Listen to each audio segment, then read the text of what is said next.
Bienvenidos nuevamente.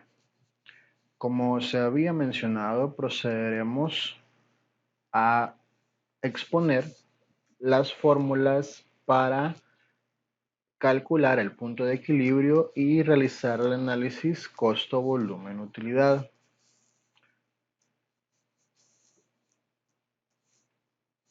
En primer lugar, tenemos la fórmula de contribución total, la cual se obtiene al deducir de las ventas totales los costos variables totales.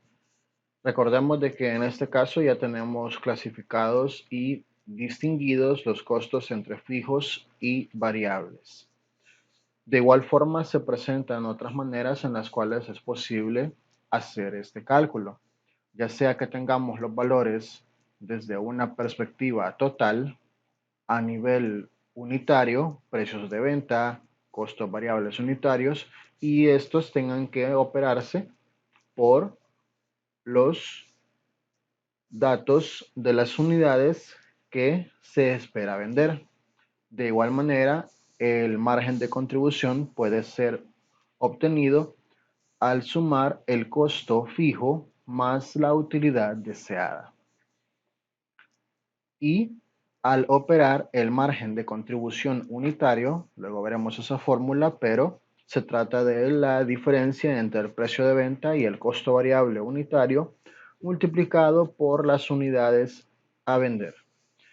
En términos prácticos, se distingue como el exceso, la diferencia, ese valor que nos queda luego de que a las ventas totales, los ingresos, le hemos restado los costos variables y representa la capacidad que se tiene para con ello cubrir los costos fijos, los costos del periodo y generar el beneficio para los socios, además de el cálculo de las reservas e impuestos. El margen de contribución unitario, como ya se mencionó, es prácticamente la diferencia entre el precio de venta de cada producto y el costo, la deducción del costo variable de ese producto. De igual manera, puede obtenerse al operar el precio de venta por la razón de contribución, la cual se calcula al dividir el margen de contribución entre el precio de venta. En este caso, eso nos proporciona el valor en términos porcentuales relativos de lo que queda luego de que se han cubierto los costos variables. De igual manera puede ser representado por el precio de venta menos el costo variable entre la venta. Prácticamente solamente son formas de representar los cálculos bajo diferentes apreciaciones. Por ejemplo, si en un caso tenemos los datos de una vez en el cual nos proporcionan el margen de contribución a nivel unitario, no será necesario restarlo del precio de venta del costo variable unitario, a menos de que se quiera verificar el dato.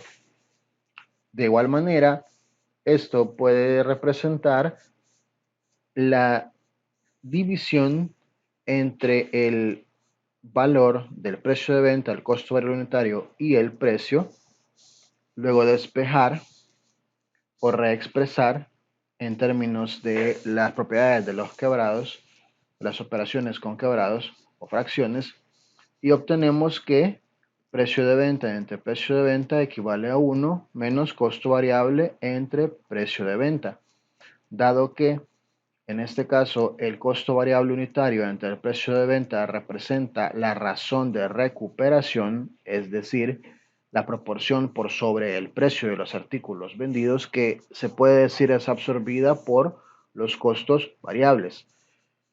Eso, al ser restado de 1, nos proporciona nuevamente la razón de contribución. En otras palabras, la razón de recuperación y la razón de contribución son valores que por regla deben dar 1. Así, por ejemplo, si trabajamos con un precio de venta de $10 y un costo variable de 6, el margen de contribución será de $4.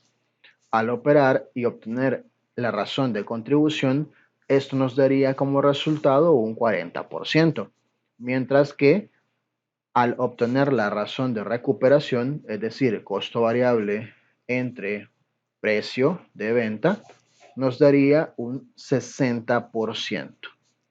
Hay que tener presente eso, puesto que en ocasiones eso puede servir para verificar los datos. Adicionalmente, la razón margen de contribución puede ser calculada no solo a nivel unitario, sino también a nivel total. Esto simplemente es la reexpresión de la fórmula, pero ya no en términos de los valores por unidad, sino por nivel total. Al igual que la razón de recuperación, que puede ser expresada en términos unitarios y a la derecha aparece en términos totales. Y de igual manera se puede operar por las unidades y el resultado debe ser el mismo. Como ya se mencionó, son diferentes aspectos de abordar o de obtener un mismo dato.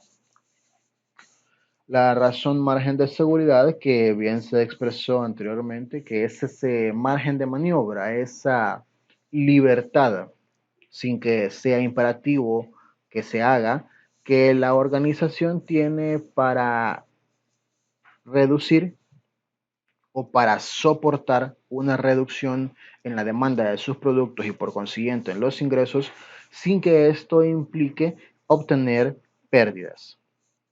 Esta se puede obtener una vez ya se han calculado las ventas de equilibrio y se tiene una proyección de ventas para un periodo específico. Así, este valor sería esa diferencia entre la venta total y la venta de equilibrio, que sería lo que se podría contraer la demanda de los productos, reducirse las ventas sin que esto afecte negativamente a la organización.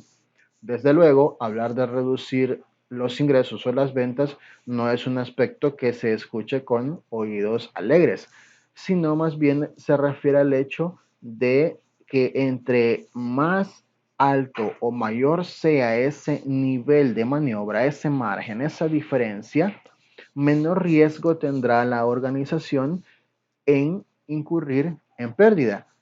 Recordemos que en este caso lo que se pretende es establecer un valor de riesgo a manera de administrarlo.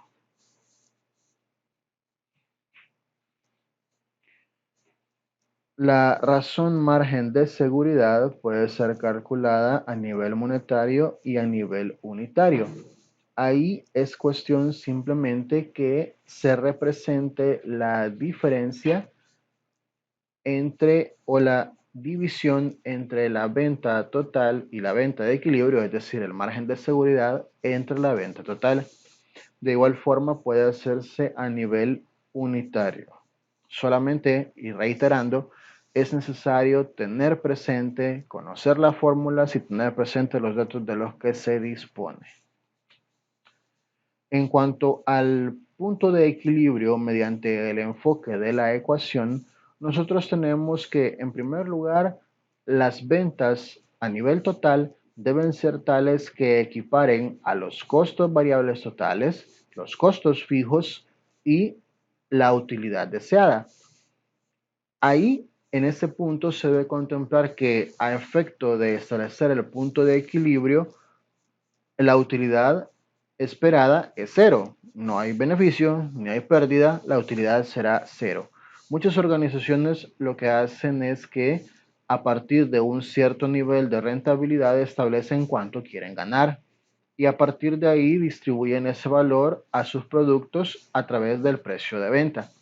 En este caso, para el punto de equilibrio, la venta total va a ser igual a los costos variables y los costos fijos. Así podemos calcular para un caso en el cual el precio de venta es de $25, costos variables 10 y los costos fijos son 15,000.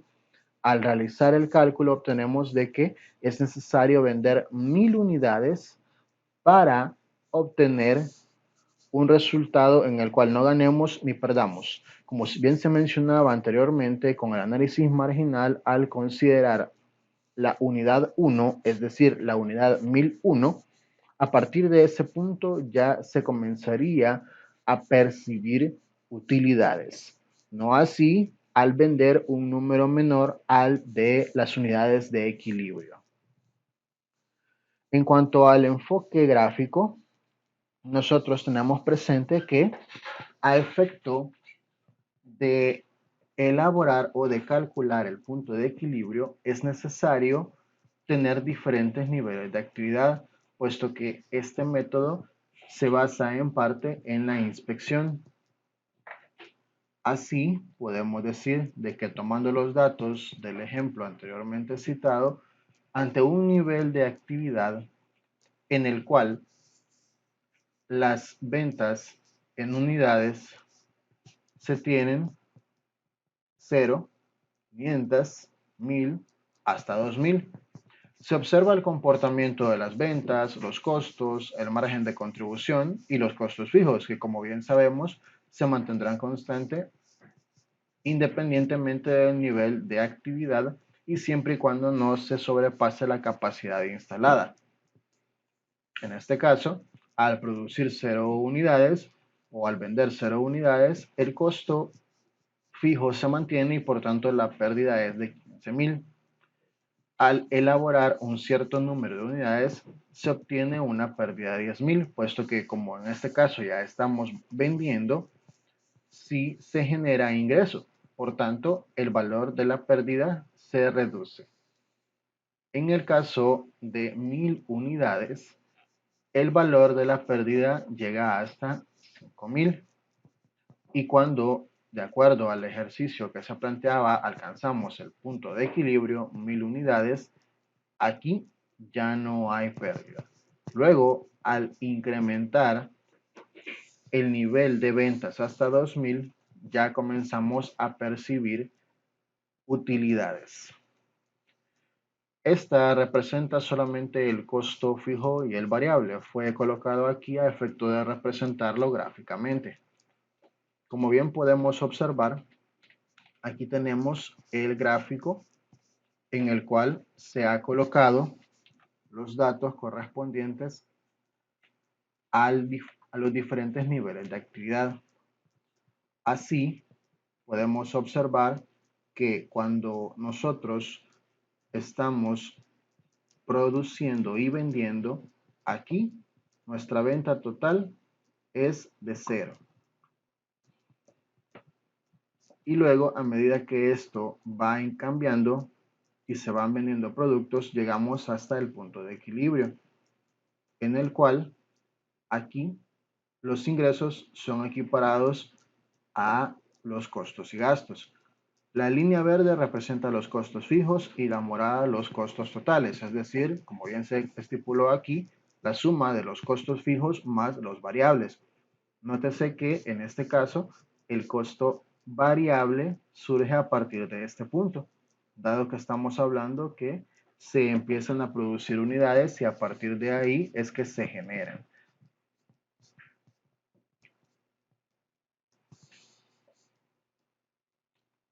Continuando, tenemos que bajo el enfoque de la contribución es posible obtener el punto de equilibrio en términos de unidades y en términos monetarios. De nuevo, esto se hace despejando esta fórmula. Venta total igual a costo variable más costo fijo más la utilidad. Reiterando que como en este caso queremos calcular el punto de equilibrio, la utilidad será de 0. Realizamos en la ecuación los despejes respectivos, obtenemos los factores comunes y luego volvemos a despejar y obtenemos esta fórmula, que sería la principal, el cual dice que será el costo fijo entre el precio de venta menos el costo variable, que a su vez es el margen de contribución unitario. De igual forma, en términos de dinero, podemos calcularla dividiendo el costo fijo entre la razón margen de contribución. asumiendo que ya tengamos ese dato o simplemente sea necesario calcularlo. Recordemos que la razón margen de contribución se puede obtener al dividir el margen de contribución entre el precio de venta. Otra forma de obtenerlo sería al dividir el costo fijo entre 1 menos la razón de recuperación, y como ya se explicó, sería complementaria a 1 igual a la razón de recuperación más la razón de contribución.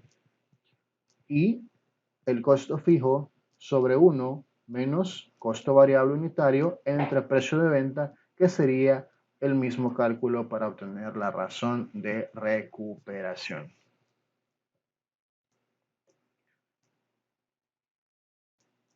Luego podemos obtener un ejemplo. En este caso ya se había explicado que para un costo fijo de 15,000 y precios de venta de 25 y de costo variable de $10, las unidades de equilibrio serían $1,000. En el caso de términos monetarios, y al reemplazar los datos en la fórmula, se tiene que el costo, perdón, el punto de equilibrio será de $25,000 en ingresos. Como bien se mencionaba, eventualmente puede ser utilizada cualquier fórmula. Lo importante, y haciendo énfasis en esa parte, es conocer los datos de los que se dispone y utilizar la fórmula adecuada para ello.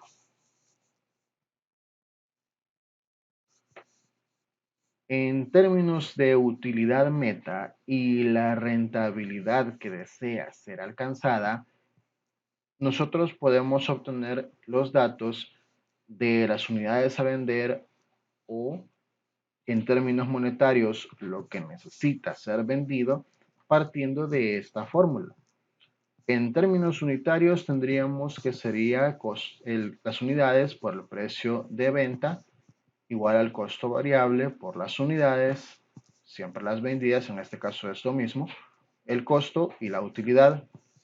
Para hacerlo antes de impuestos se utilizará esta fórmula, es decir, de que aquí nos va a dar el dato de las unidades que deben ser vendidas para alcanzar, por ejemplo, $100,000 de utilidad antes de impuesto. A esos $100,000 habrá que deducir el impuesto a pagar por la renta obtenida.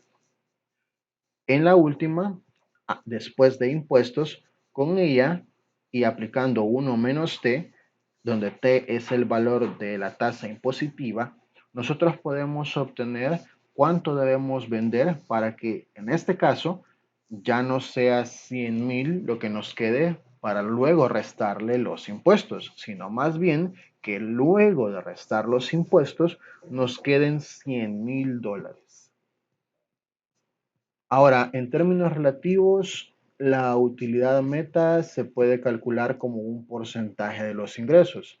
Esto implicaría obtener un nivel de rentabilidad por sobre el precio de venta o los precios de los artículos que se comercializan, y de igual manera esto puede ser obtenido antes y después de impuesto.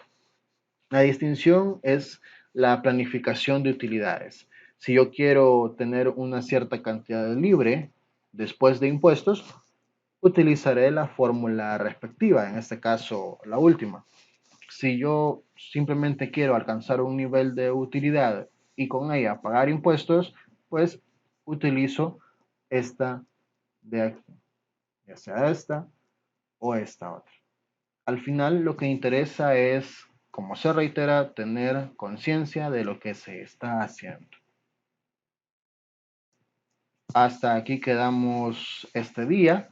En la próxima sesión se estará discutiendo acerca de las variaciones que pueden tener los elementos que son incorporados en el cálculo del punto de equilibrio, ya sea precios de venta, costos fijos, costos variables y la utilidad que desea ser alcanzada. Reiterando, revisen el material que se les ha proporcionado, estudien, cuídense y hasta la próxima.